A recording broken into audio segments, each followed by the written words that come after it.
Inalok ni Senador Christopher Bongo ang Senate Committee on Finance na bawasan ang pondo ng kanyang opisina sa susunod na taon at ilipat ito sa Office of the Vice President o OVP. Ayon kay Senador Go, kung pahihintulutan ay pwedeng bawasan ang kanyang budget para ibigay naman sa Office of the Vice President upang madagdagan ang pondo ng mga magagandang programa ng Vice Presidente. Para kay Senador Go, malaki ang kanyang tiwala kay Vice President Sara dahil kung istrikto si dating Pangulong Rodrigo Roa Duterte, mas istrikto umano si VP Sara sa paghawak ng pondo kung saan tinetiyak ng senador na mapupunta sa mga nangangailangan talaga ng tulong ang budget ni VP Sara.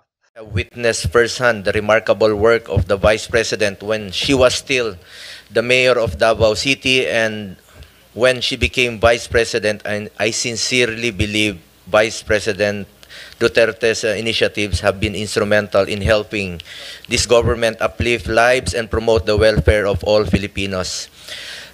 Tiwala po ako sa ating Vice Presidente at sigurado po ako na nagagamit po ang pondo ng bayan sa tama. Sa totoo lamang po, matagal po ako nagtrabaho kay former President Duterte at naabutan ko po nung siya po ay naging Vice Mayor ng Davao, si Vice President Sara.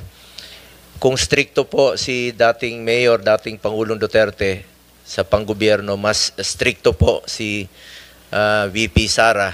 At alam ko pong magagamit talaga ang pondo para sa pantulong sa ating mga kababayan, kesa naman po napupunta lang sa flood control, nagatasan po ng ilang mapagsamantala.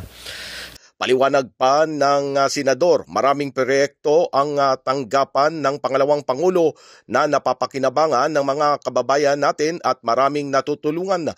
Naniniwala si Senador Go na ang pondo ng OVP o Office of the Vice President ay mapupunta talaga sa tulong para sa taong bayan kasi sa flood control projects na ginagawa lang gatasan ng ilang tiwaling opisyal ng gobyerno at mambabatas. Pilipinas, mula sa Senado, Silvestre Rambulabay, Radyo Kayumanggi.